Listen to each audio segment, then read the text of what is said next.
Allison started out really, really shy, so she basically like had her back to the crowd. But I mean, she definitely got over that pretty quickly.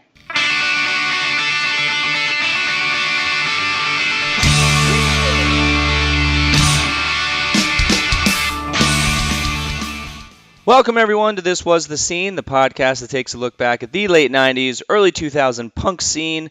I am your host, Mike Doyle. Discount was an American punk rock band that formed in Vero Beach, Florida in 95 and disbanded in 2000. Before disbanding, the group's members relocated to Gainesville, Florida, where they performed their last show in August 2000.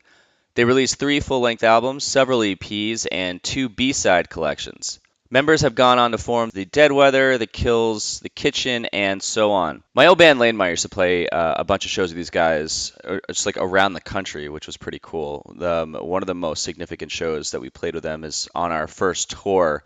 We ended up ending the tour in a rider truck because our green van, Phil is what we named it, decided to completely shit the bed on us. So the whole at this moment right before we're going to play with them, we are in Indiana at my girlfriend at the time's college at the end of a about 7 or 8 day tour. So we're our first tour, so we're all kind of fried, and then we're about 14-hour drive from home.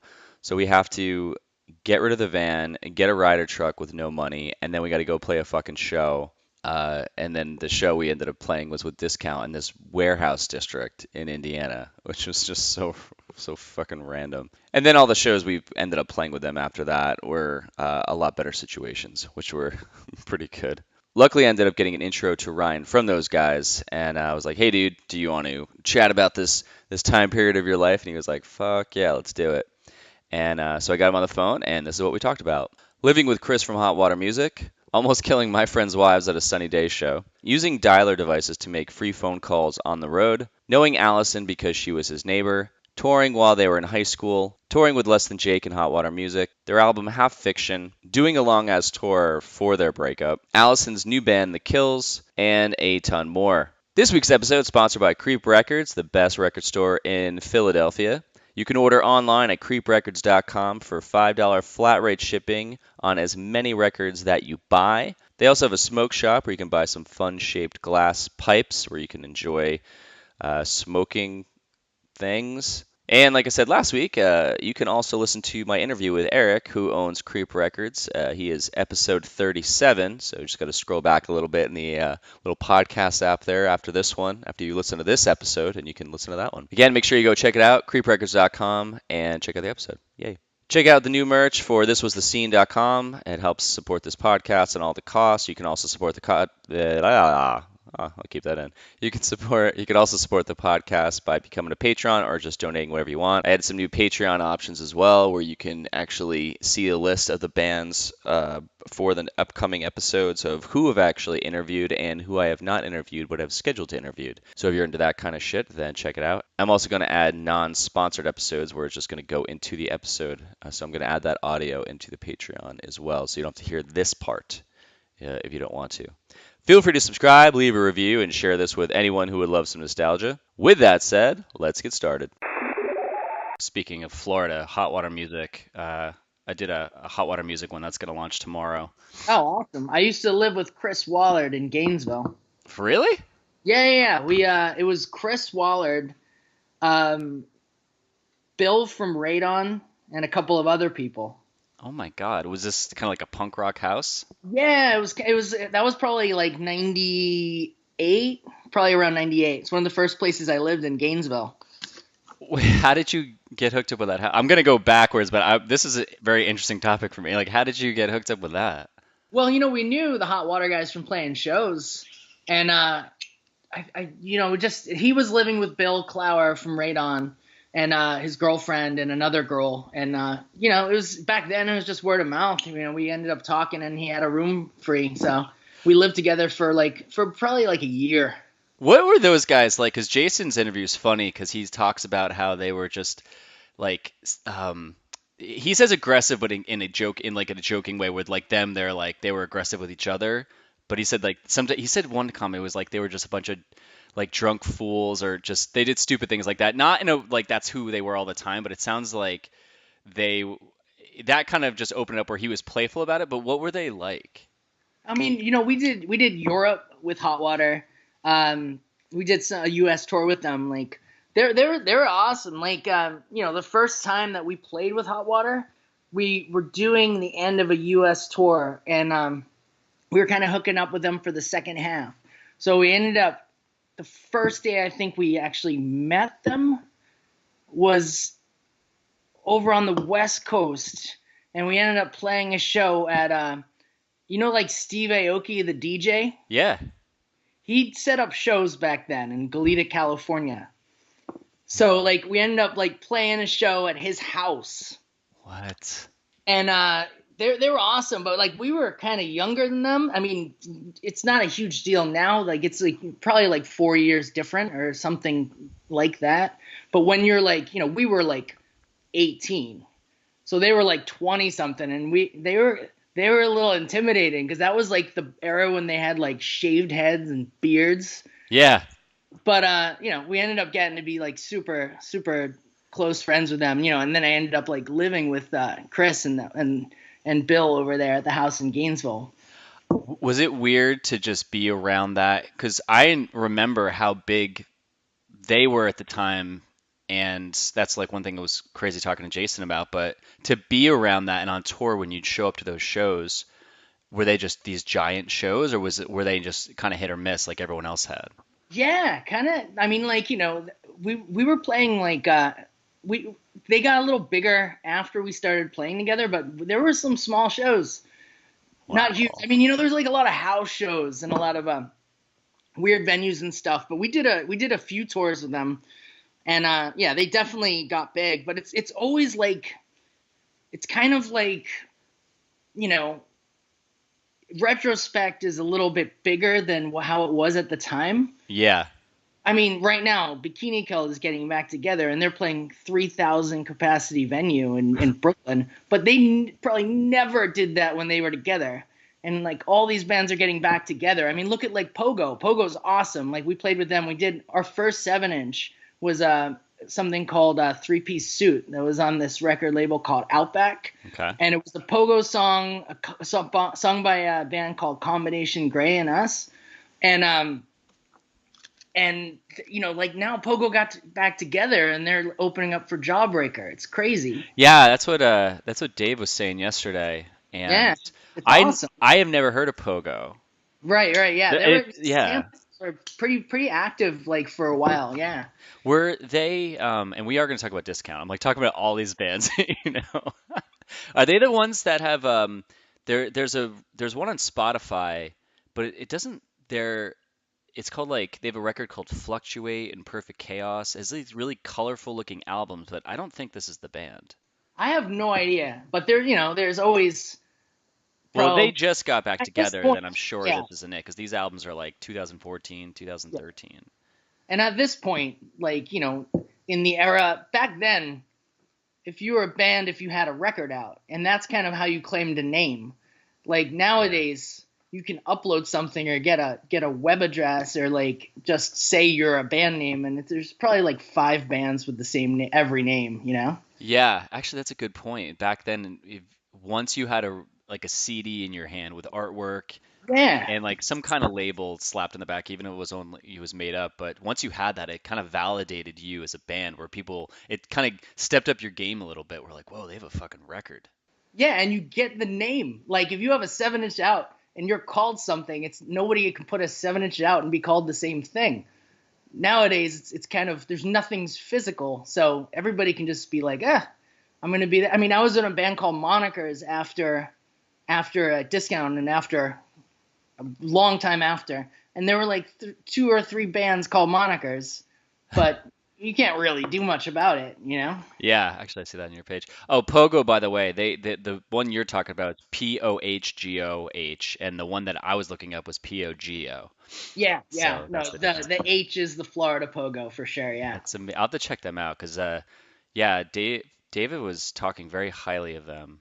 So I want Yeah, they were a good band back in the day for sure. They weren't like. It seems like they're out now and there's more kind of information about them online now than there was ever when they were around. But everybody seems to be getting back together now. It's pretty crazy. Yeah, Mineral just did, they're touring right now. Yeah, yeah, That's crazy. It's funny too because some of their shows, if because you can watch them on Instagram or things like that, and I have friends who went to a couple shows, but some of them were like really light, where yeah, yeah. they'd show up and it wasn't as big as some of them some people thought, but the crowd there was so into it. Like I wouldn't give a shit if I saw those guys in front of 20 people right now. I'd be so stoked just to watch them play. I mean, it's hard to really gauge it. Like Jawbreaker now, they're playing 2,000 plus capacity. You know, they played a place called Brooklyn Steel. We saw them up here, and they weren't that big when they were around. I Yeah. mean, they were playing 2,000 capacity places, but there's just I don't think people go to shows because they like bands anymore. They go to shows because it's. I mean, they do. They go to band because they like shows. But there's also like a contingency of people who just see like, oh, this is supposed to be cool, so I'll go to the show, which is great for bands. But it's Yeah, kind of weird. yeah. A couple years ago, actually, maybe it's more than that, but Sunny Day Real Estate, when they got back together and toured with like Nate Mendel, was the original lineup. Yeah. I saw them at the Knitting Factory in, was it Knitting? No, Terminal 5 in New York City, because I'm from Jersey. And I am a diehard Sunny Day fan, and I was just watching them with my jaw dropped. And it was funny because two of my friends' wives were standing in front of me, and they're talking, and I looked at them, I was like, hey, shut the fuck up, in an endearing way. And they kept talking. I grabbed them both like, gently by the back of the necks and said, I'm gonna fucking kill you if you don't move. Yeah, Like, please be quiet. Like this yeah, is a big deal to a lot of people, but for yeah. I some was like, people, it's just like, oh, Timeout says this was a cool thing, or yeah, Brooklyn Vegan says like this band is good and it hasn't been around for a while. But I mean, like, I'm not being like jaded or cynical. I mean, that's awesome. Like, that's cool that bands that deserve to be bigger back then can come back now oh yeah, and have like legitimately big shows. That's cool. They're still not going to sell any fucking records, yeah, but that's how it works. yeah. They did Works like in this day and age. just like one tour T-shirt and you'll be fine.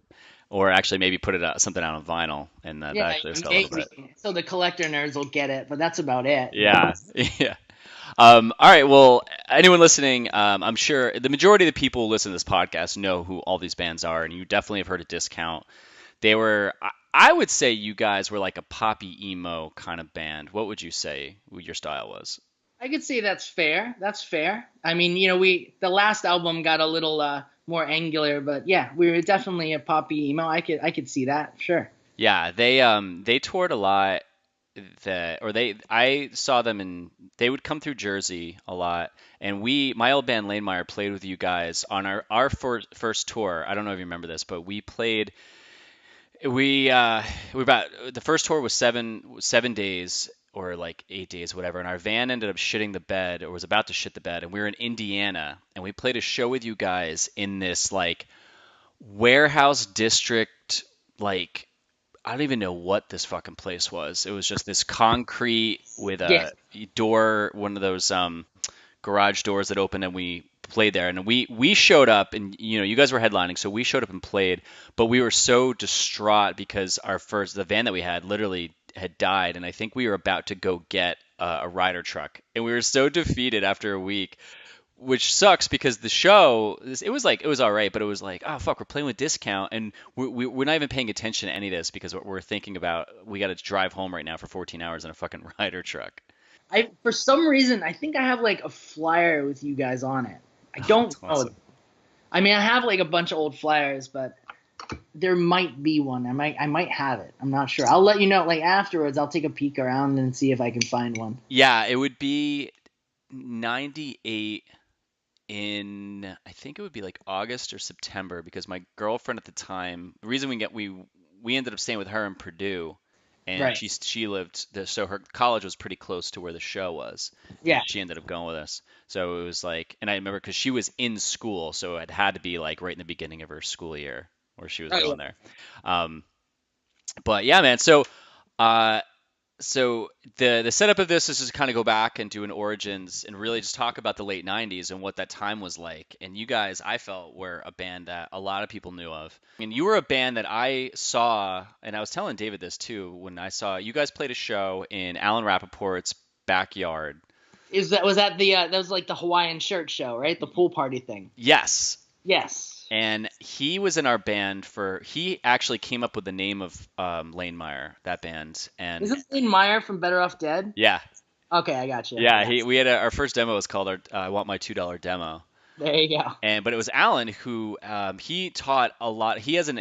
I didn't interview with him too on this podcast, but he was this big introduction into the punk scene because he was in a band. He worked for a record store. He had his own label, and he put on shows. And one of the shows that he did one with Less Than Jake, and it might have been the same show that you guys played. I'm not 100% sure.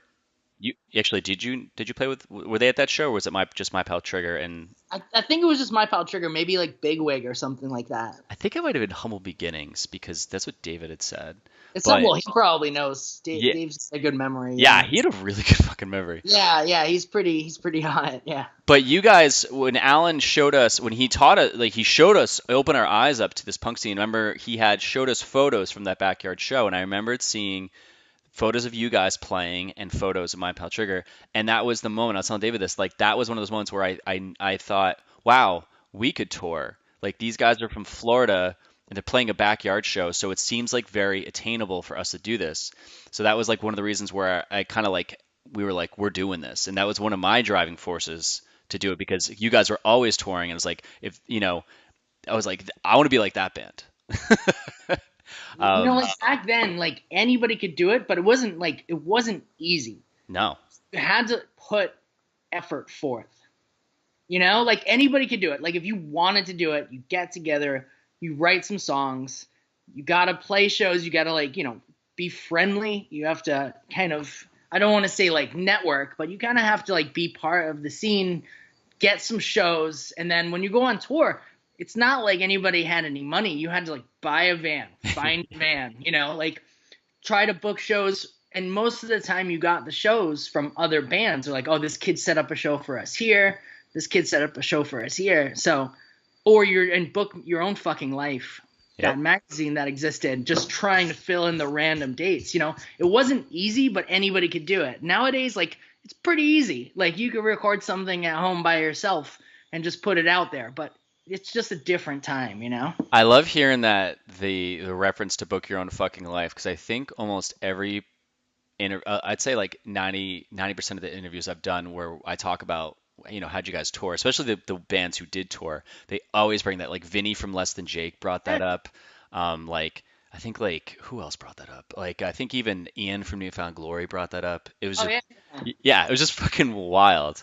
I mean, we didn't have a booking. We got a booking agent eventually. I don't know if it was Amanda or Amanda Mackay booked us for a little while, and then we had this, but that wasn't until late. I think that was like after Half Fiction. So before that, it was either just hooking up with bands and going on tour together, or the first few tours were definitely phone numbers, book your own fucking life. Yep. Calling on the phone, trying, and back then, I mean, if people are listening to this who didn't live back then, or like people who are younger, you had to call people on the phone. They had to be by the phone, and then they had to pick up the phone. It was really hard to get in touch with people back then. Like there was even when we started, there's no email really. Like I remember I got my first email address when I was in like 98 or 99 or something like that, but it wasn't that common. Yeah, and it was your band name at hotmail.com or AOL.com. And it was, if you were the one booking the tour, you'd have to have a calling card. You'd have to like have some kind of notebook with all these numbers. So when you're driving to the show and be like an hour out or the day out, call them to make sure like, hey, is this happening tomorrow? Like, Yeah, but forget a calling card. Do you remember dialers? so who talked about that? So Monkey was I did an interview with him. He was a roadie for Bigwig, and Right. he told me that story where Matt from Bigwig had one of those devices. Yeah, in South Florida, I forget who we got it from, but It was just you could like people knew how to do it, so you just had a dialer, and what it did was it was when you put a quarter into a payphone back in the day, it makes a sound. And basically, if you change this crystal in a dialer that you get from Radio Shack, you have to modify it somewhat. It just mimics the sound of a quarter going in. It's And it all worked on sound. So basically, you dial the number. It's like put in $1.50, and then you just press it, 6 times, and that's 6 quarters.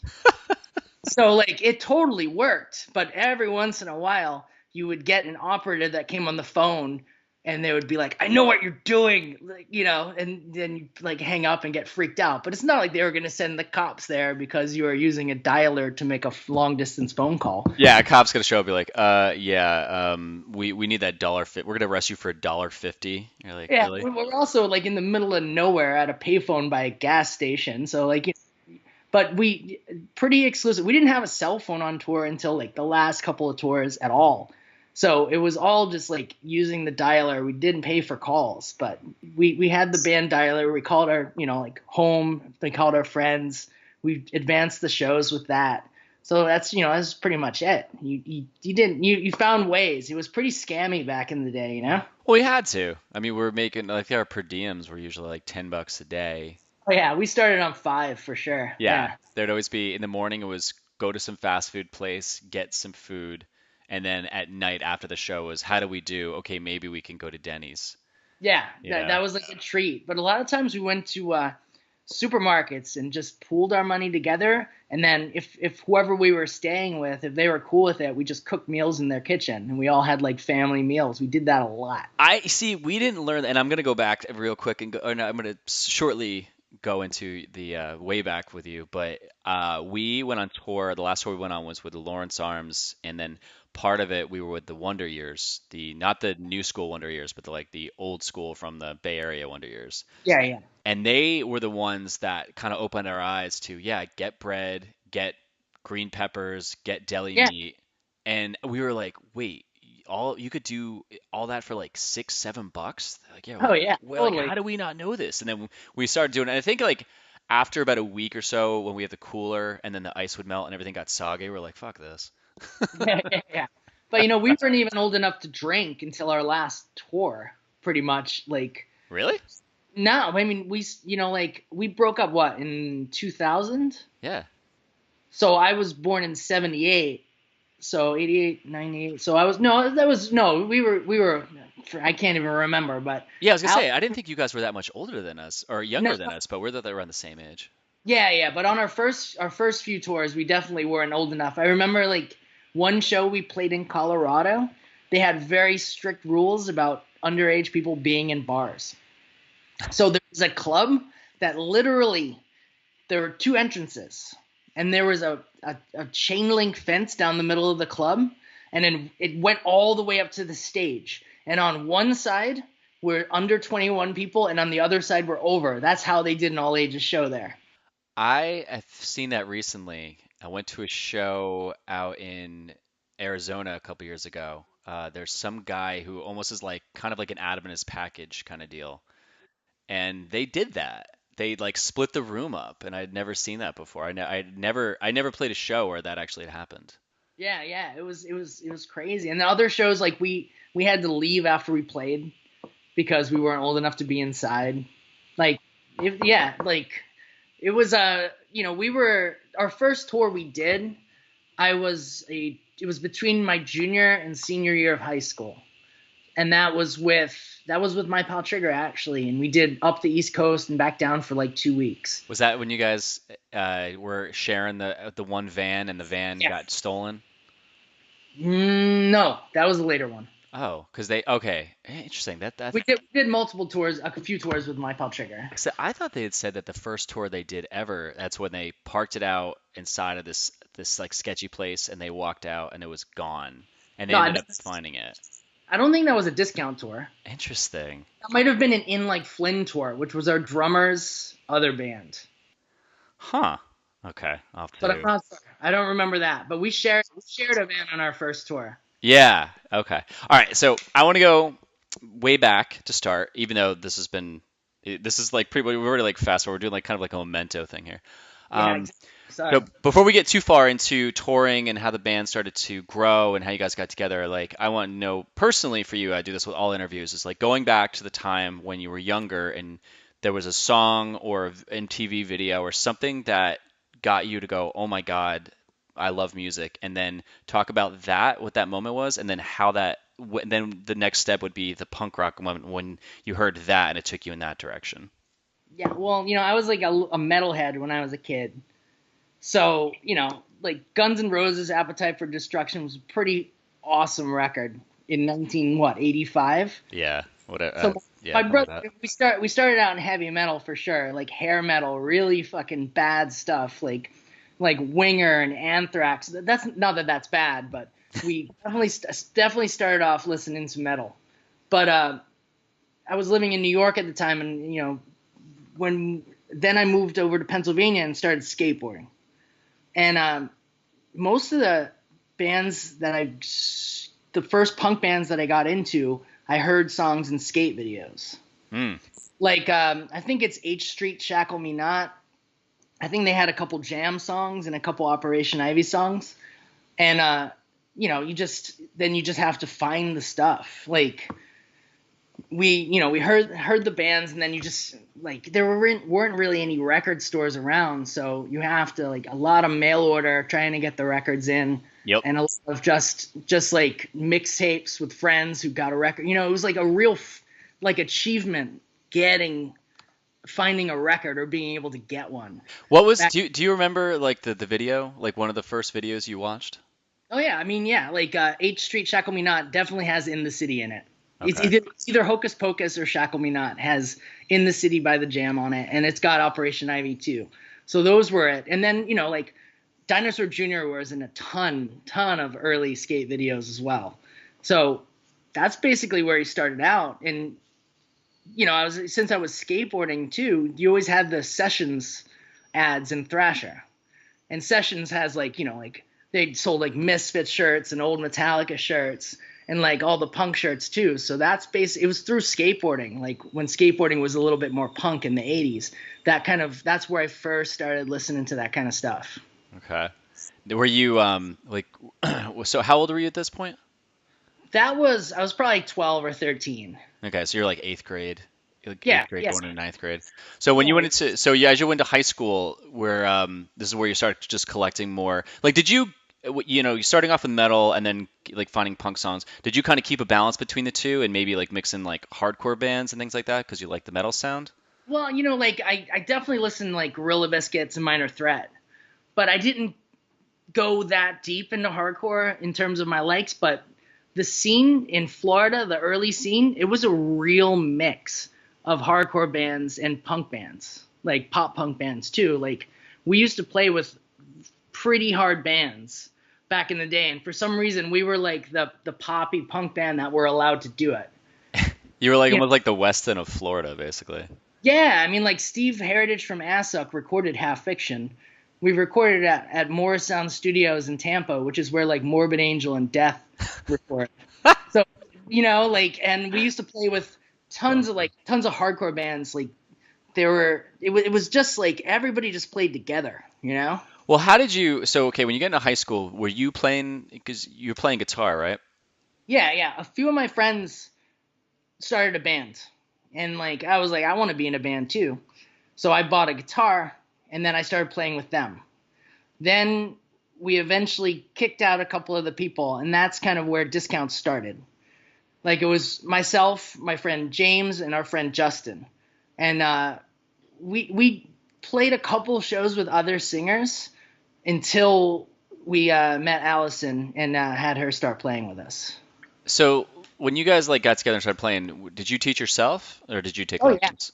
Yeah. No. I never taught lessons. We never got lessons. We just basically just got a guitar and just tried to learn punk songs, like listen along to records. And really it just started trying to write my own songs pretty much right away. Like we didn't do that many covers at the beginning. I know a lot of like kid bands kind of do covers, but we pretty much started out wanting to do original songs just because there was such a scene in South Florida then there were shows, we were going to shows, and we just wanted to be a part of it, and that's what you had to do. You couldn't go to a show and just play covers, you Well, know. that was the next question would be because a lot of people I usually ask like what got you into the scene first. So you guys you found out about the scene and started going to shows and then were like we want to be in a band. But how did you initially find out about the local scene? Again, it was skateboarding. You know, we used to have a bunch of skateboarding friends, and there used to be spots that you basically go to, and kids from all over Florida were going to the same skate spots. And then a lot of those kids were in bands. So we started seeing them all the time skateboarding. And then they were like, "Oh, we have a show, or there's a show here." But we were super young then, and a lot of the shows were about like 40-minute drive away. So we had to we couldn't even drive. We started going to shows at like 15, 16, Yeah. But there was a lot of shows at like parks, or like different like halls that you could rent out. And I'm sure like you've heard a little bit about the old schoolhouse as well. I had just heard about it yesterday. We never played there, I don't think, because we would usually play in Clearwater or Sarasota. We played in a lot. But David and Jack, they would tell me about it, and it sounded like the coolest place. But because I had asked if the majority of shows were in clubs, and they said yeah. But there was this one schoolhouse that was like the local show of like how all of Jersey was local shows. Like that one place was reminiscent of that. Well, there were a few major places in South Florida at the time that like basically we started out in. There was a place called the Brothel in Melbourne, and it was actually a freestyle, like a BMX bike park, and they had shows there. What? So we started, we had friends in Melbourne that we met, and we just found out about shows in Melbourne where that place was. And like Earth Crisis played there.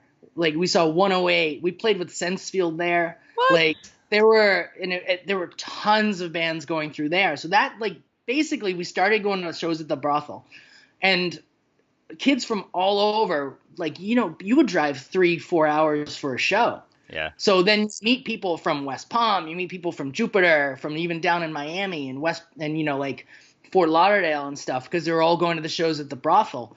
And then you just, back then you had your phone book and you take down people's names and numbers or their addresses, and you find out, you just find out about shows from seeing people at other shows, handing out flyers.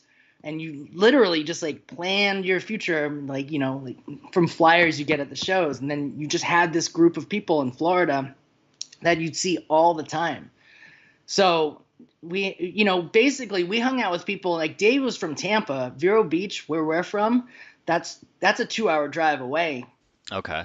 Then we had tons of friends down in West Palm and Fort Lauderdale and Miami, which is like 3 hours away. Yeah, that's a hike. Like basically it was like Tampa down. We didn't really start going to Gainesville until a little bit later, but the Gainesville scene was like legendary, obviously. Like that was like a town where this stuff has existed for forever. It was like a magical land, Yeah. Where like there's bands that were there for all this time. Then No Idea was a record label, and like put out so many important records that Gainesville was kind of the place where you ended up going. Everyone talked about Gainesville when we were in the scene. That's where we talk about Less Than Jake and Hot Water. I mean, Hot Water I found out when we were on tour. Who else do we know from there? There was just so many bands. Gainesville was like that name, kind of like Chicago, Yeah, or but Hot Water's not from Gainesville. They started out in Bradenton. Right, but then they went to school up there, and that's where like that they were kind of, and like the Hardback that's in Gainesville, right? Yes. Yeah, like anytime I heard of them, it was always attached to Gainesville, like just because that's where they would play shows, or that's where they played shows. Well, that's when they started getting big. It was like super local when they were around Bradenton. I think they only had released probably a demo tape when they were from there, and then like all the albums came after they moved to Gainesville. Yeah. Real quick, when you said there were a lot of skateboarders that came and they were in bands, was there anyone that stood out that was ended up being in a band that was like a bigger band or became big? I mean, like bands that we played with that kind of grew into bigger No, bands. no, like when you said I said, how did you find out about the scene? You said you through skateboarding because you'd be at that place where a lot of skateboarders would go, and a lot Yeah. of them were band members. Like, do any of those guys who were the skateboarders that were in bands, were any of them in bands where you're like, holy shit, you're in that band? It was like we were all it was just all like little local bands. Like there were a lot of like bands from down in South Florida and up in there. Nobody was really like big. I mean, you thought like, there was a band called Gus that we saw them play at the brothel a few times, and we thought they were awesome, but it's not like they were a big band. Okay. So Yeah. it was all just local bands that you could just like hang out with and play with. Yeah. No, I totally get that. You go into the shows, you guys are like, let's start a band. So then you get together. So you and James and Justin start the band, and then you had a different singer, and then you got Allison, or she was just the first singer? No, no, like our friend Jay, like we played a show at like this like youth group thing. That was our first time we have ever played in front of people with this dude Jason. And then we played at the brothel once with this guy Eric, who I'm still friends with. But it wasn't quite like kind of clicking. Mm-hmm. And so we got rid of we decided to like ask Allison. She was my neighbor. Like I lived in Vero on the beach, and she lived 2 blocks down, so I could walk to her house. What? And she was cool. Like she was into skateboarding. So and I liked a lot of bands with female singers. So I was like, let's come over. We're gonna practice in my garage, and we just tried her out a few times, and that's when it all really started making sense. Yeah, like she didn't. There was female singers I thought back then that had like used a ton of vibrato when they would like sing, and I felt that her voice was very almost like Letters to Cleo ish. Yeah, I mean, like I was really into bands like, I mean, I like bands like Blatz. I mean, which is very different, but I like bands, like Tilt, like the Avengers, like stuff like that. Like I've always been into it. X-Ray Specs, Bikini Kill, like, so I was into the idea of having, being in a band with a female singer. So it was almost like you had Friends. It was cool. She skated too. She hung out with everybody, and eventually we're like, oh, like you should sing. interesting. Yeah. It's kind of like yeah, because I think of like the one thing I've realized that from even today as I was driving home, I'm like, man, I really need to get more female bands or fronted bands or anything like that on the show because I feel like it's kind of turned into a boys club where Yeah, well, you know what? Like the punk scene back then kind of was like it was strange to have females in bands back then. It was, I mean, it wasn't like innovators or anything, but like in that area, we definitely played with a few bands like Pogo and Combination Gray. That was the cool thing about that first 7-inch that we did. It was 3 female fronted bands, which was awesome. And yeah. this was 90, I think that was 95 that 7-inch came out, and that's our first 7-inch that we were ever on. But I mean, like that's the thing though. It's like that's the one thing that initially made you guys stand out to me when I heard about you was that it was fronted by a female, and because there was not a lot of female fronted bands. But like you said, there was Tilt, there was Save Ferris. Yeah. But even like today, I was trying to think. I'm like, I can't remember a lot of bands. So my majority of my collection was just guys. Yeah. And so when I heard that, I was like, oh. And then I heard I heard some of the songs. I was like, oh shit, like not oh shit, they're good. It was like, oh wow, like this is a band that stands out to me because there was bands around you hear them and guy fronted or girlfriend or whatever. They were just like, all right, but you guys, I was like, damn, they're really good. And then I heard you guys toured a lot, so I was like, all right, I really I like this band. Yeah. Well, Um, we wanted to tour as soon as we were able to, and we enjoyed it, so we tried to do it as much as possible. We were just waiting to get out of high school, basically, so we could do it pretty much full time. we'll talk about your first show and where it was at. First show with Allison, Yeah. I think it was at a venue in South Florida called Lake Worth. Lake Worth Amphitheater. I think that was one of our very first shows. But the scene back then, it was kind of crazy because there were like Nazi skinheads that used to come to the shows a lot. Jesus. And there used to be, I mean, the Hammer Skins were from South Florida, like Fort Pierce, down in Port St. Lucie. Like that's like, yeah. So basically we were a bunch of kids and having shows in people's backyards and like parks and like places like the Lyric Theater in Stewart, and then like these Nazis kind of came, and then everybody got in fights. So it was like South Florida was it was like Miami was super violent and like Fort Lauderdale, but we didn't really get involved in all that. But it definitely kind of worked its way into Fort Pierce and like the West Palm Beach area. So that show, they ended up like the cops had to come in riot gear to disperse the show because I think all the Nazis showed up, and then there were so many fights.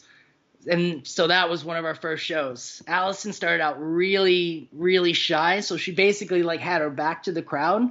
But I mean, she definitely got over that pretty quickly. Wow. Yeah, it was kind of nuts. I mean, like the kids were setting up their own shows, and I'm talking like 16-year-olds, 17-year-olds, and then there were these like the Nazis showed up all the time. There were a lot of fights back then. It was a little more. I mean, I don't know if it's more violent, but I mean, like I don't know the last time I've been at a show where there's actually been a fight.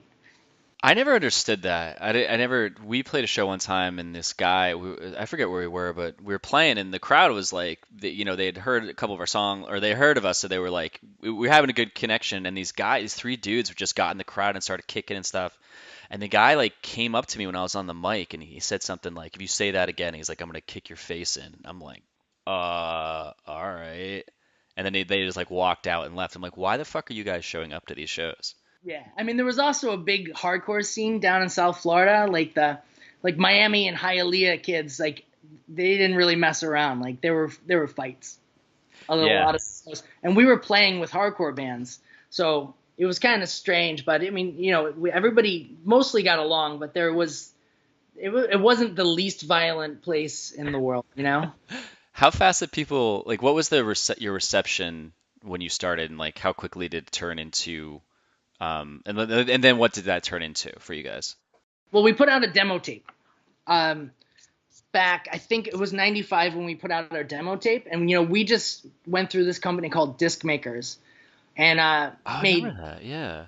made like 100 to start out with, and we played a lot of shows. There was shows almost every weekend, so we tried to play as much as possible. And I think we ended up, I don't even know how many, but we sold at least like I think around 500 demo tapes ourselves. Wow. And we were lucky. Like there was such an awesome scene back then that there were always shows to play. There were always bands to like hang out with. People were super into it. So yeah, we got really lucky with that. Like we what actually ended up like taking us out of Florida a little bit was we did our demo tape, and we had this friend Andrew Chadwick, and he lives in Gainesville now, and he's still involved in the music scene. He does like a lot of noise stuff in Gainesville. But he wrote for a magazine called Ink 19, and then we did an interview with them. And it was a local Melbourne area paper, like a music magazine kind of a thing. But somehow Cargo Records got a hold of like the interview, or saw the interview somehow, and they got in touch with us to get a copy of the demo tape. Wow. That was Blink's first record label Yeah, too. yeah. And That they actually grilled sent cheese. us. Yeah, they sent us the Cheshire Cat, and so we were talking to them for a little bit. But eventually, they didn't sign us, or they didn't like pursue it. But they did hand our demo tape over to this guy Tim from San Diego, who ran something called Liquid Meat Records. Yeah, I see that in a lot of your EPs Yeah. and split 7 inches. Yeah, and then he got in touch, and basically he got my phone number, and he just called me. I mean, I was like 16, or I was probably 16 or 17, and I think he was like probably 22 at the time. But we used to just have like long conversations, and then eventually we ended up doing a 7-inch with him, and we stuck with him pretty much for the entirety of like our career there. Did you guys find that when you guys, because you guys have a lot of fucking releases. Yeah. I mean, I remember at Half Fiction, that was the main thing that got me into you guys. But I mean, you guys have, it's like 95, 95, 96, 96, 96, the Golden Girls theme you guys did a cover of. Yeah. That was I mean, whenever we had the chance to do a 7-inch or a split 7-inch, we just said yes. We could write songs fairly easily. And like one of the bands like at least that I liked a ton was J Church when I was growing up. And just their example, they had hundreds of 7 inches. I mean, I might be exaggerating, but it seems like you couldn't, if you wanted to collect all the J Church records, it would take you forever to try to find them all. Yeah, I think I remember hearing that back then. Yeah, so basically, I was like, oh, fuck, we'll just put out records whenever anybody asks. If you want to do a split, we'll do a record, Like, we just wanted to get to record, to like write new songs, to play, we were pretty much all in when we started. Like, as soon as we knew that that's what we wanted to do, and we were lucky enough for people to kind of dig it enough, so we were able to tour and put out stuff. So you guys, sounds like you just said that your songwriting process, you were pretty fast with it. So it sounds like who would present a song and how would a song form? I mean, I came up. I think I came up with a lot of the music at the beginning, but we wrote collectively a lot as well. And Allison always wrote, obviously, all her lyrics and melodies and stuff. But I've always found it pretty easy to come up with songs. So I always had an idea for us to work out. So did you ever feel like you didn't really hit writer's block? No, I can't. I mean, I find writing songs fairly quick, especially back then. Like, Wow. yeah, it was pretty easy from the get go. And Allison was really good. Like, she had never been in a band or anything either. None of us had been, but she came up with really cool ideas to go with everything. She was fast. We were fast. We were just practicing in our parents' garages and stuff. So we didn't have to pay for a space. Eventually we got a space in a warehouse in Vero Beach. I think we probably wrote half fiction in that practice space there. Wow. But yeah, we were able to just pump it out. Did you guys reuse songs on the splits, or was every single EP and 7-inch you guys did, was it all new songs?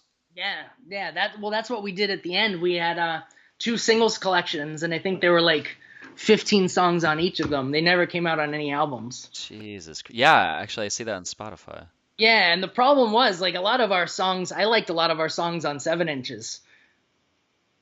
Why? More than some songs on our albums. Oh, just the songs themselves. Yeah. I mean, it was a different writing process. When you're doing 7 inches, you have to, we have 2 songs. Okay, let's record them and put them out. But when you're doing an album and you have to come up with 12, 13, 14 songs, that's kind of that's a little more difficult. Well, it waters it down because you're stretching the creative process across a 30-minute, 40-minute span, depending on how long your songs are, right?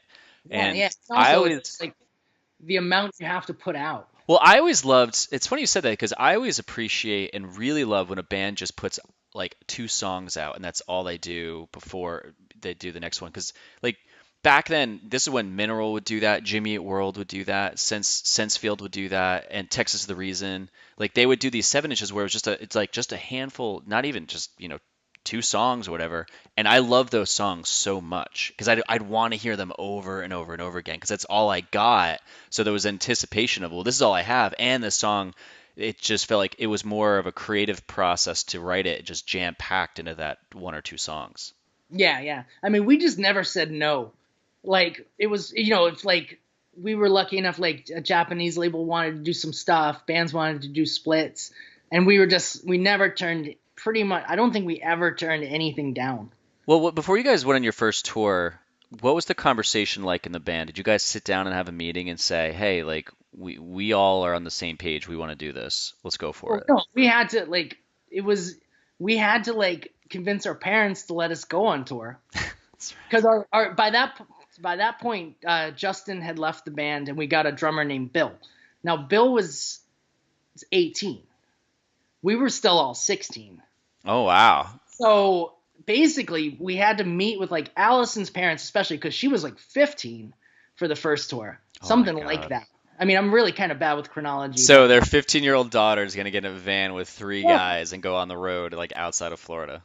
Yeah, so basically, Bill had to talk to their parents and convince them that he was responsible, and we would call every once in a while, and our record label guy Tim, he used to talk to my mom every once in a while to convince her that it's all cool and it's all good, because we were kids, and our first couple tours, you know, also back then, remember, no cell phones or anything. So when Yeah. you leave, you don't know where someone is until you get a phone call.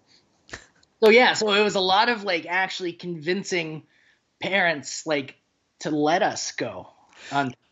It's funny too because just from remembering being on tour, it was more of like it was a lot of long drives, eating shitty food, Oh yeah. playing and just showing up, bringing your stuff in, playing, sitting at a merch table, talking to other kids at the shows. It was really harmless. And I've heard bands say like, "Oh, with these crazy tour stores." I think it depends on the person who is telling it because they're almost like looking for trouble.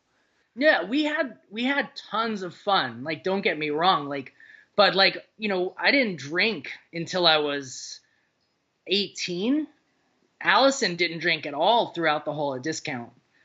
Um, so we were like relatively like laid back. We had tons of fun, but no one was like, we weren't like having sex every night with people or like getting trashed or anything like that. I mean, a little bit, not the sex thing, but we definitely started drinking later in the band and having a lot more fun there.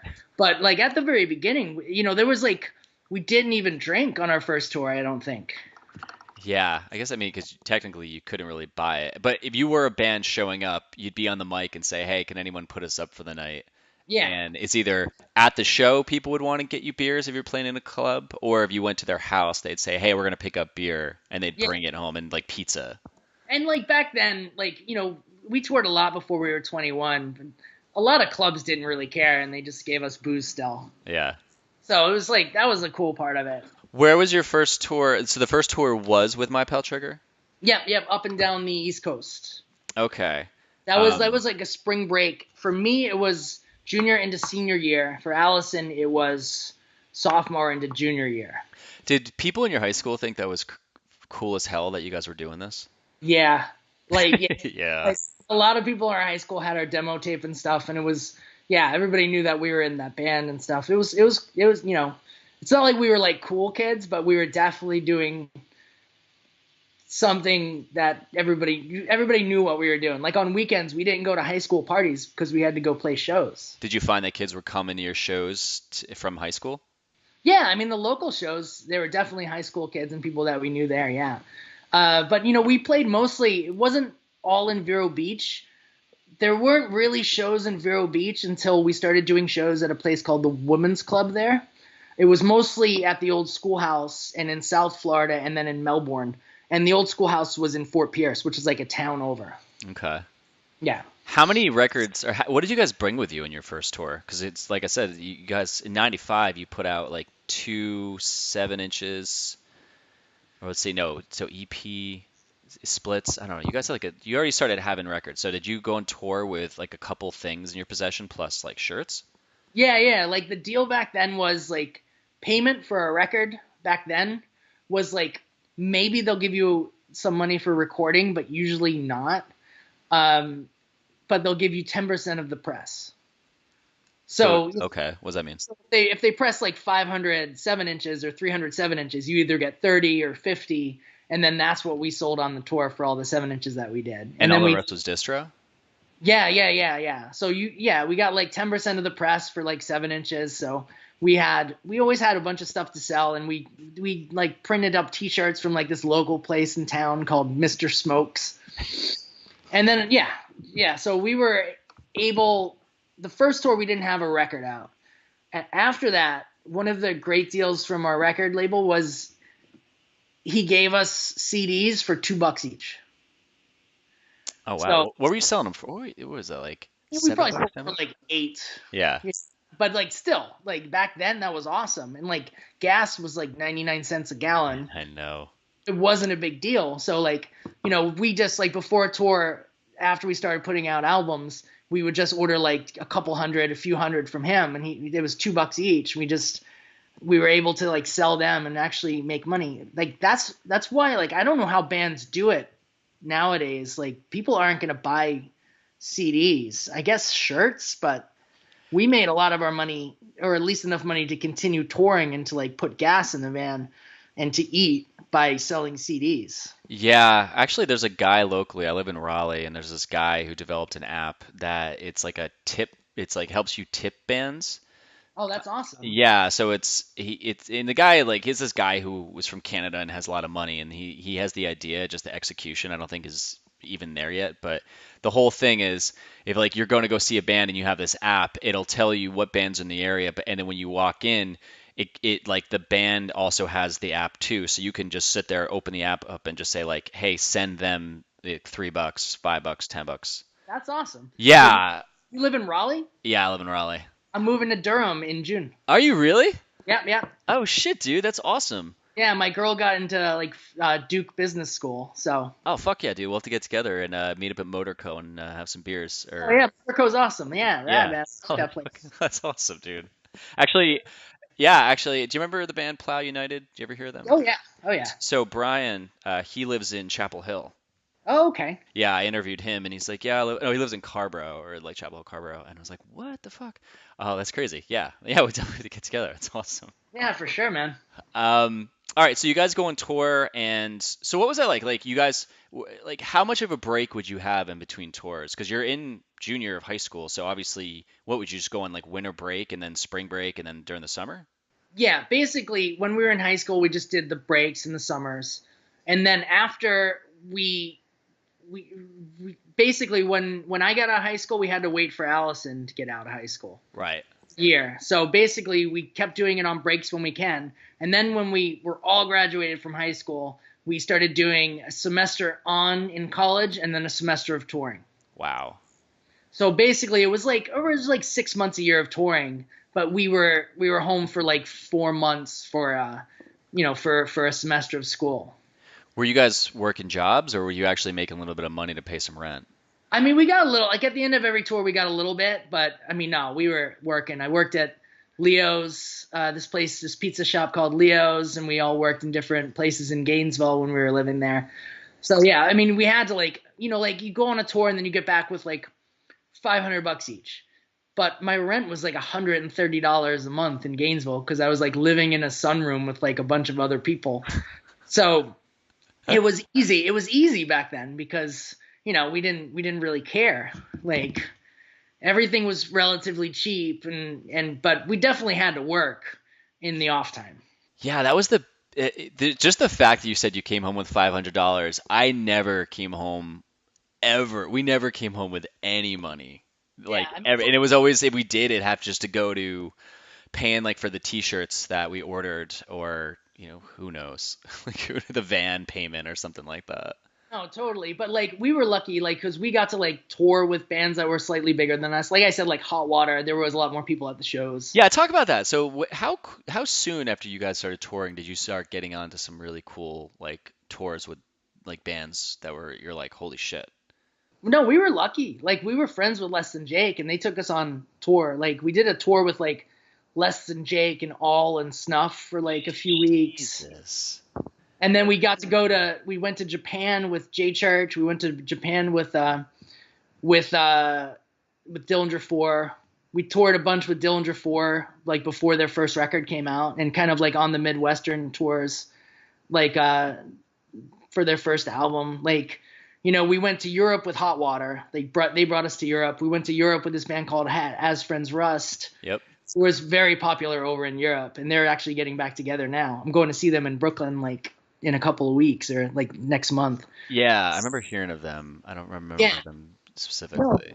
but it was cool. Like like there were like Hot Water Music, As Friends Russ, and Less Than Jake lived in Gainesville. We knew them from just hanging around town.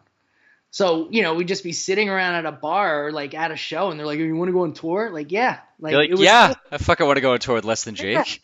But it was like they were just like Gainesville people, like just friends, like regular people that hung around. Like it was a very small town, so it's not like you could avoid each other, and everybody like we got along with everybody. So we were just really lucky that we're at that place in time where these bands were around and everybody just everybody did support each other and like bring each other on tour and like it's like we're more popular here, so you come with us here and then we'll go here with you. Like it was awesome. We got to do a lot of really, really good tours. Did you ever have shows where you were with these bigger bands and you guys ended up having more of a draw than they did?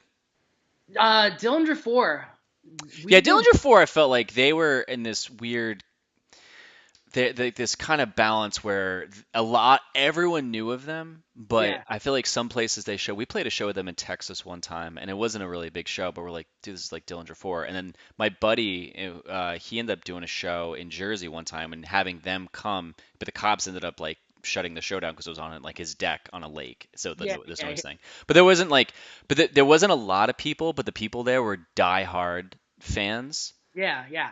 I mean, we did Japan Yeah. with them, and like we were pretty popular in Japan uh, at a certain point, and like they definitely liked us better in Japan. It was surprising because Dillinger 4 was really coming up at that point. Like we did tons of shows. Like we used to play with like Alkaline Trio a lot back in the day, and like it was like we were really lucky, and we also played with a lot of hardcore bands too at festivals, like all the festival scene back then, like the Ohio Festival, like the Columbus Festival, and then like Mac Rock Festival, and like there was a Yep. lot of really awesome stuff going on. I remember Mac Rock. We played there. I didn't. Was that just? I thought that was maybe just like one time. It didn't seem No, like it. they did a bunch of them. Really? Yeah, it's Tony, the guy who runs the fest, was actually involved with Mac Rock, and that's how we met him. No shit. Did you guys play the year that Dillinger, Escape Plan, and Cave In were the headliners? I think It maybe was probably, yeah. like I that was have the those year. flyers and stuff. Yeah, Yeah, like that was the year. I think that was '99, and Piebalds like they played, and they ended up getting like drunk and naked or something like that, running yeah. around. That sounds familiar. Like Yeah. it was a lot in a short period of time. Like we were only like touring hardcore for like probably like 4 or 5 years. But like I said, we did at least 6 months a year, and sometimes a little bit more. So everything starts to blend together a little bit. That's crazy. What album was out when you guys went out with Alkaline Trio? Or were they torn on? What was it? Maybe I'll Catch Fire? Was that their album Yeah, that yeah, Alkaline yeah, Trio had? yeah. And that's when we realized like they were getting really, really big. Well, that's when Radio came out and everyone like lost their minds. Yeah, like we played a show with them, and we were like the headliners, and they were playing right before us. I think it was like in Chicago or something like that, maybe a festival.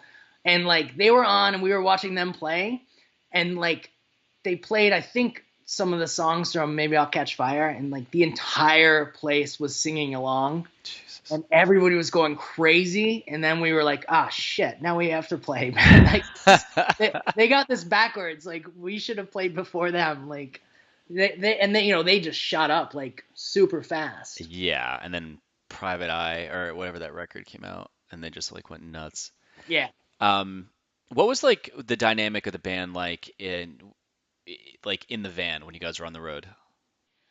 Bill. Well, we had a guy named Jason who was our roadie, and he was essentially our fifth member. He came on every one of our tours. We even took him to Japan for absolutely no reason because he couldn't speak Japanese and sell merch, so it was useless. But like he was the driver. He and Bill were they were the managers. You know what I mean? Like they made sure we got to the club. They made sure we did everything. Like I was pretty social back then, and then I started, I drank a little bit and hung out, so I was pretty social, and our bass players were relatively social too. And Allison was, back in those days, she was pretty quiet. Yeah, I remember that. She was very shy.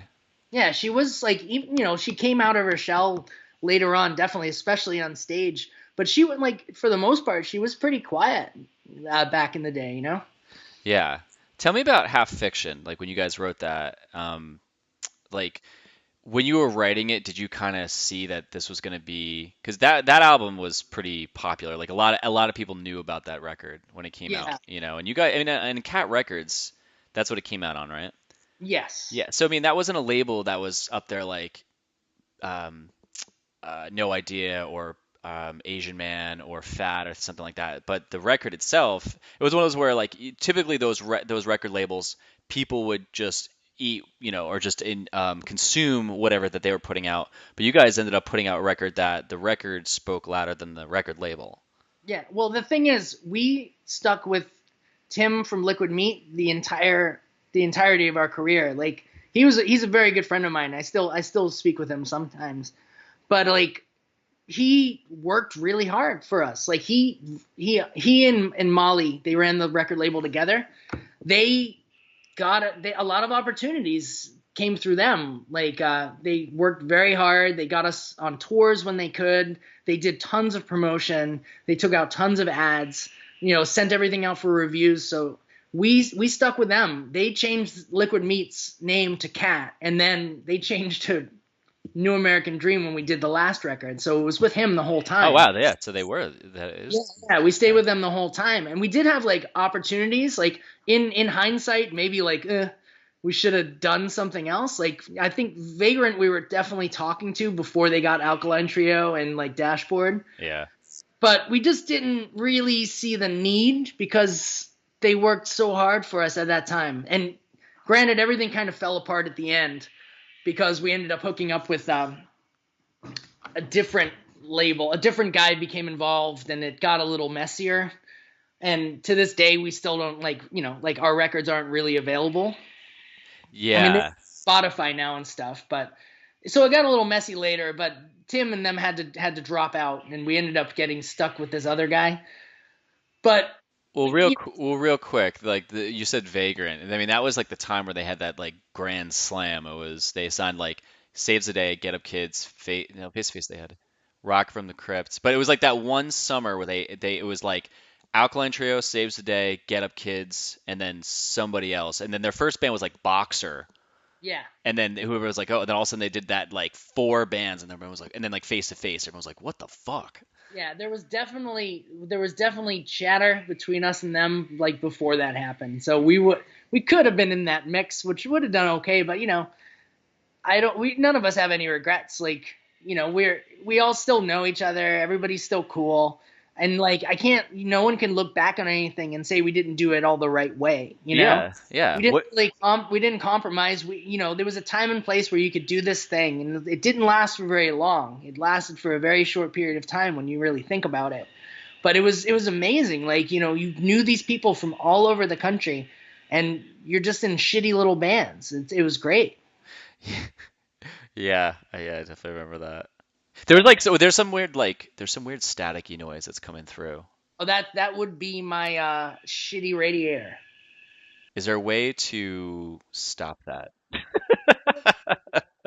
It's just picking up. I live in New York City. It's shitty here. I hear you, man. Yeah, it's right, because you guys, it's like freezing up there right now, right? Yeah, it's like 20 some degrees today. Yeah, you'll like it down here, except for Yeah. those hurricanes that seem to be getting worse. Yeah, Um, no, right? You're getting it now. But Half Fiction did like we were lucky. Like that record, it really resonated and people liked it a lot. Yeah, did you guys notice that though? Like when it came out and you toured on it, did you see that there was like a bit more increase in the crowd or sales or anything like that? Yeah, I mean, yeah, we definitely got on better tours, and there were more people at the shows. It was definitely like things were working up, and then it put us in a position for Crash Diagnostic that we got a little bit of money to help pay for our van, and like we definitely got in some bigger magazines, like reviews and little features here and there. So it definitely helped raise like the profile a lot. So when you guys were like, because Crash Diagnostic came out in 2000, Yeah. and like right around that time I'd say it's about 2 years before there starts being this shift, right, where the style really starts to change. And about 2000, that's when like screamo started to become like big. Yeah. And so did you guys start to notice, like, so I'm trying to think of that time where you're about what, 5 years into doing this now? Like Yeah. Yeah. 5 years, 4 or 5 years into doing this, you're touring, you're making a little bit of money, you have this new record out, and then you see this scene start to change. Like, did you start to kind of just at this time feel like, hey, are we gonna do this for another 5 years? Like, what was the internal dialogue like? Well, the Crash Diagnostic, that was supposed to be our big record. Like we went to a really good recording studio. We went to Inner Ear Studio in DC. We like booked it. I think we did it in like 10 days or something like that. Recorded with Jay Robbins from Jawbox. And, we had like a good press company behind it. And like, that was like that was the time when we kind of thought like things would happen, but that's when it kind of things kind of started falling apart there. Oh, so explain what that means. Well, I mean, we had been doing it for a long time, and we were kind of just like staying at the same pace, you know what I mean? Yeah. It was just, it's just basically like change in life. Um, we didn't make that much money. We were still, I mean, I was still in debt and stuff, so we were just kind of like, it didn't seem like we were gonna make like a jump to the next level. And I had a lot of stuff going on in my personal life. Like I started dating a girl from Scotland from a band, so I kind of wanted to move to Scotland. Okay. And then, we realized that like there were some opportunities that we didn't really take advantage of. Like stupid things, like little things, like Sassy wanted to do a cute band alert on us. And we said like no. What was But that? Wait, what was that? like there was like a magazine called Sassy, and it was really big, and there were like opportunities for us to do larger press things while still being on an independent label. And I feel like there was some slight disagreement between a couple members of the band, me being one of them, on whether or not we should do certain things. Okay. So like, Do you think it was because you thought that if you did them, that it'd keep you trapped to still like keep no, going? I wanted to do them. Okay. Like it seemed to me like there were opportunities that were arising that we were turning down. So like, and we were still an independent band on an independent label, basically like, they were, so like it's hard to explain how it broke down. Like, I don't want to say like I broke up the band, but I kind of did. I moved out to Scotland, and left, and we did like a last tour, which was actually really bizarre because we all knew that it wasn't like a last show. We did like a last 4 months of touring. Whoa. Yeah. So we all knew it was going to end, and it was a little strange. I mean, it was still really fun, and like our last show was still one of the most fun shows I've ever played in my life. It was the perfect ending. And, things have to end. Like it wasn't going to keep going forever how it was. And I think it was the right time. It was the right time for us to finish it off. Like we all, we started out when we were kids, like we were teenagers, and we were like in our early 20s then. So it was the time for it to happen. What a hell of a run between 16 to like early 20s to have that much life experience, right? I peaked early. That's crazy, man. I mean, some people never even ever even see that ever. No, it was awesome. Like and like literally we started touring when we were 16. So it was great. Like it was like, my high school memories are basically more wrapped up in being in a band than being in high school. And same thing with college. Like when Discount ended, I think I was 22. And yeah. Yeah, college was like over at that point, right? You're senior year. That was my formative years, was being in a band and touring, getting to tour the world, which is awesome. And like with people who had been my friends since I was a teenager, a kid. So it was, I mean, I would never go back and change anything about it. Well, I want to put the pieces together here real quick. So right in this time, like, so you wanted to move to Scotland, and you also had mentioned that there was a new label that you guys had gone on. This was after Crash Diagnostic. No, this was Crash Diagnostic. Basically, the guy Tim, who put out the record, he had some he was like some health problems and stuff, so he had to like kind of back away from the label, and then we were left with the other guy. Oh, okay. So basically, our label situation was not ideal at that point, and Crash Diagnostic, it was reviewed well, but it wasn't. People still see Half Fiction as our pretty much our like seminal record. Yeah, I was gonna say that. I mean, Crash, we were definitely experimenting more, and it would have been interesting to see where we went after that. But at that point, it felt like we just came to a point where it was the right time to end it. Interesting. So like, so you guys literally go, "Hey, we're gonna end this. So let's get in a van and for 4 months and travel around. Yeah, it was pretty. There were some dark moments, but it was. Because like you don't just book a 4 month tour in a week, right? So Yeah, there's I don't know how many, but basically, like we did. Yeah, it was pretty interesting. Like there were moments when our bass player Todd had just gotten in the band for he the first record he played on was Crash. James left after Half Fiction, and Todd just got in the band for Crash, and then we basically broke up and had to do these final tours, which he was all excited about. So he was a little bummed at certain shows, and it was an interesting situation to be in.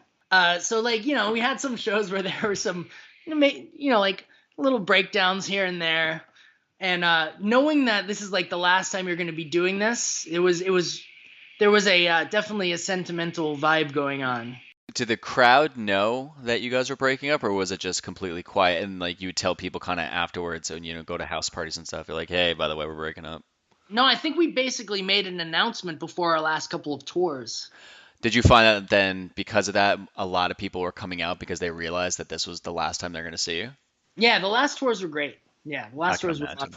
Yeah, and the last shows were just like best. Some of the like probably the best. One of the best nights of my life. It was great. So where was the last show at? We played at Market Street Pub in Gainesville. We did two. We did one in Vero Beach, our hometown, at this place called the Heritage Center, and then we did the last show in Gainesville at Market Street Pub. So how big was the crowds at these places? Like how many It kids? wasn't that big. We were never that big. Like that's the funny thing. Like I feel if we like got back to, I mean, Market Street, I don't think holds more than like, I think it holds like 300 people max. Okay. I mean, Yeah, that's like a I decent mean size. like, but like like bands getting back together now, it's so funny. Like they're playing massive venues, and that just never happened back then. It was a relatively small scene. So do you think like if you guys got together and did a show now, like in Florida? Well, yeah, I mean, if you guys got together and did a show now, where would you do it, and how do you think the outcome would be? I think it would be pretty good, but I don't think it's gonna happen. Yeah, it doesn't. I mean, this is just theoretically, It probably definitely. I mean, like I don't know. I mean, we still talk. I mean, I talk to Bill, I talk to Todd, and I've talked to Allison as well. But I don't just like the way things are right now. I don't think like I really don't think that it's going to happen. But I mean, it would be. I would definitely enjoy like doing like a one-off, even if it was like a benefit. Like I'm really not into like the whole cashing in on stuff, and I'm not saying that other bands are cashing in, I but would.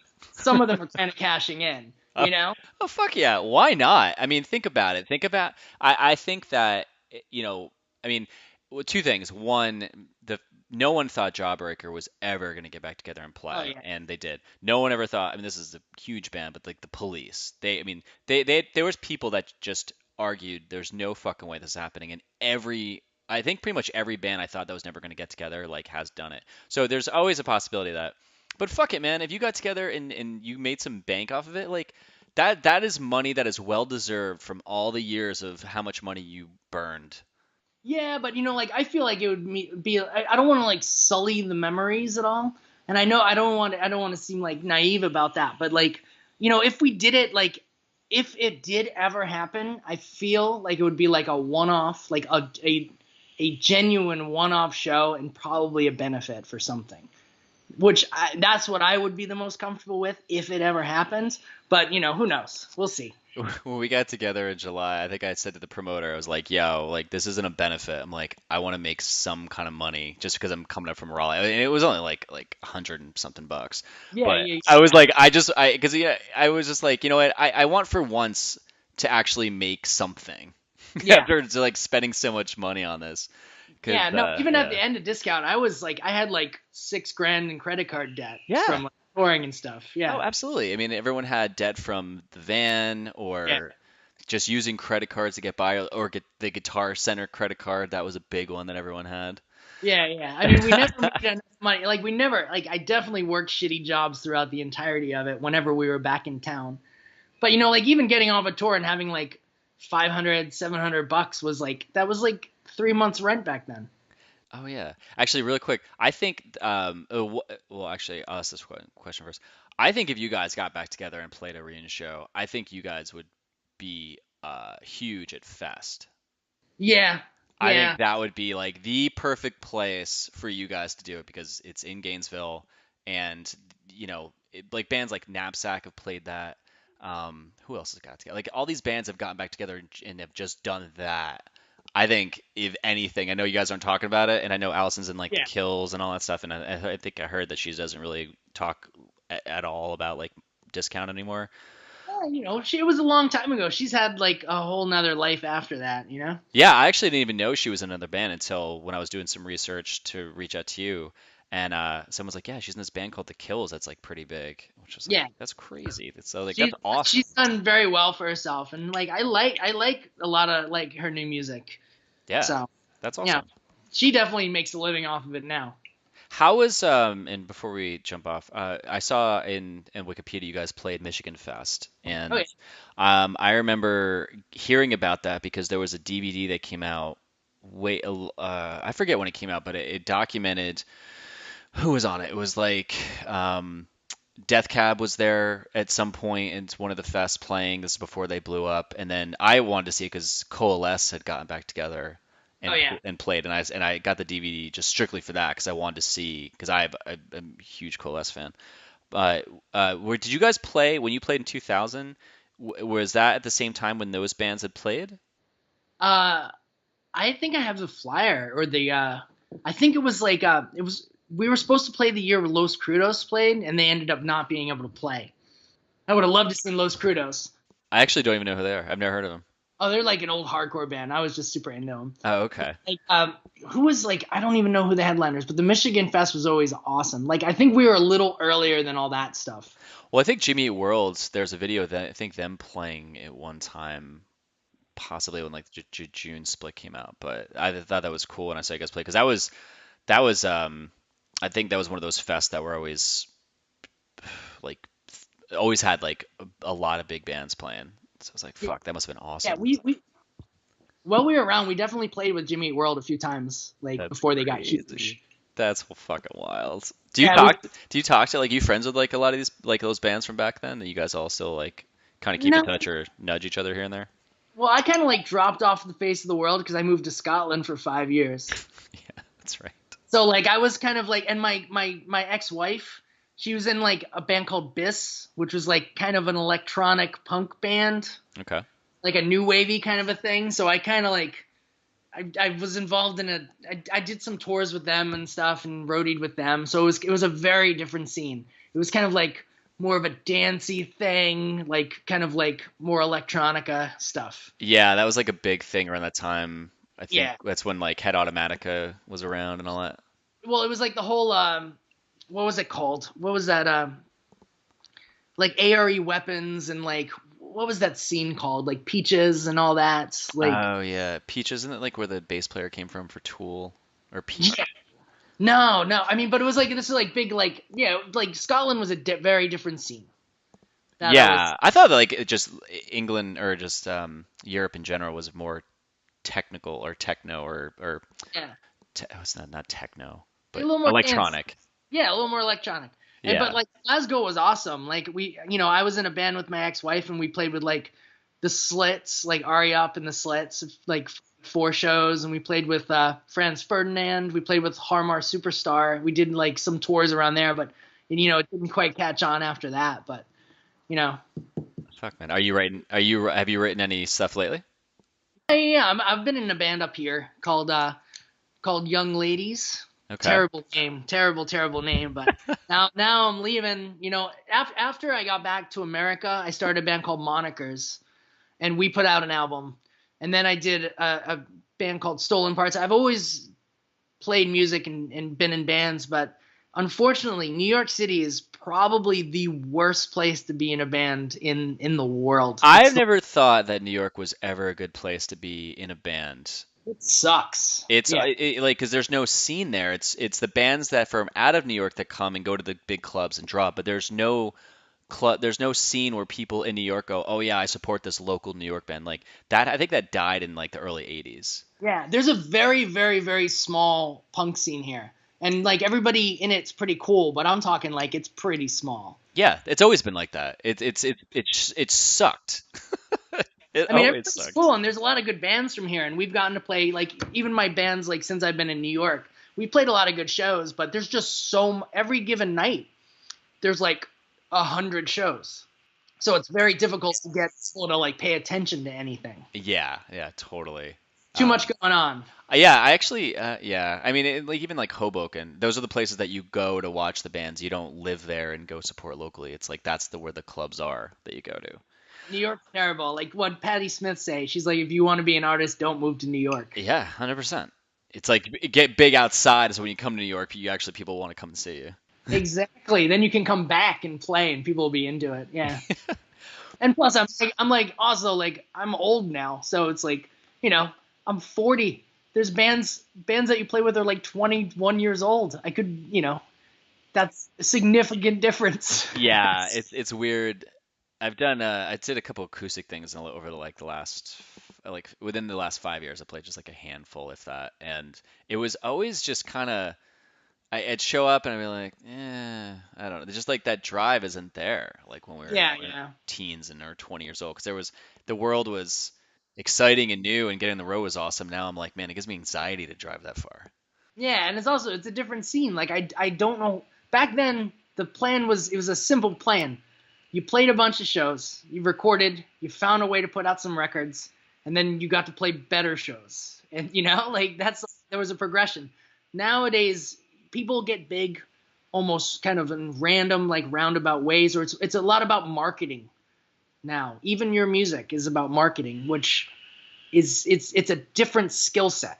Yeah, actually, when we played, I started a Instagram account just for that weekend. I had a lot of fun with it. I still kept it going because I find old pictures or some kid the other day. He's a skateboarder in New York City, and he put one of our songs in his videos, and he tagged us in Instagram, and he had like 100,000 views, Yeah. and So all of a 100,000 sudden, people heard your song. well, That's great. it was like this song from 20 years ago, and then all of a sudden, all these young skateboard kids started following us, and then putting the same song in their thing, so in their video. So I just started just like taking like screenshots and putting it as our Instagram and tagging them, and they're like, "Holy shit!" I was like, any skateboarder out there wants to use our song, like, please do it. This is fucking awesome.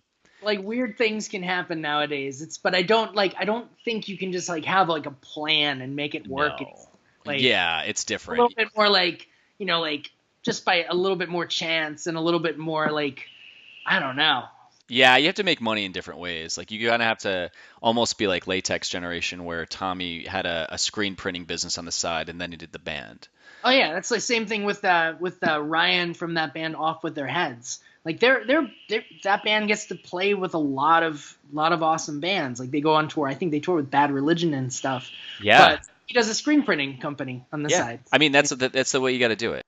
All right, man. So two more questions, and I'll let you go. One, what would you like to plug? Plug. I don't have anything to plug right now. There's gotta be Not something. No, like, well, I'm I have some stuff in the works, but nothing right now. I mean, I'm playing in a band, but the band's over because I'm moving. So it's all new. I'm on to new pastures now. Moving to Durham in June, so it's kind of starting fresh. You'll love it down here, by the way. Oh, I know. Durham is, I mean, as you've said, it sounds like you visited there, but that is, if I wasn't living in Raleigh, I would live in either Durham or like Boone. Yeah, yeah. I mean, Durham's cool, man. I bought a house. Oh shit. Wow, So that's awesome because dude, the property around here is skyrocketing. yeah, I'm all in, man. Dude, that's great. Are you moving by yourself, or you said with your girlfriend? No, no, my girl, yeah, yeah. So Oh, she's going to business school, and I'm just going there, oh, dude, and I'm great. gonna figure out what I do once I get there. Oh, Nice. actually, you know what I do? I can promote something. There we go. I run a company where I recondition vintage cigarette lighters called Northern Electric Lighting Company. How would you not think to plug that? Yeah, yeah, I just forgot about that. But that's basically that's the business that I run right now. It's So awesome. northernelectriclighting.com. Perfect. Go there, buy some cigarette lighters. All right, last question. This is how I end every episode, every interview. What scene ethics do you hold on to this day?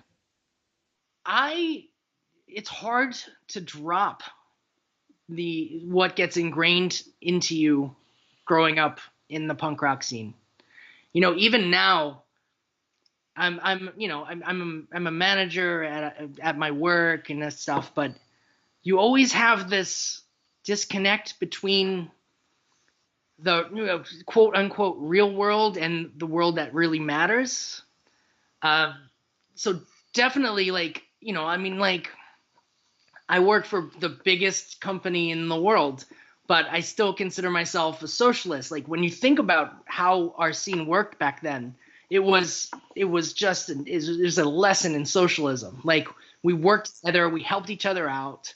Like, basically everybody shared. It was a real community, and I don't think that it's easy to have that driven out of you.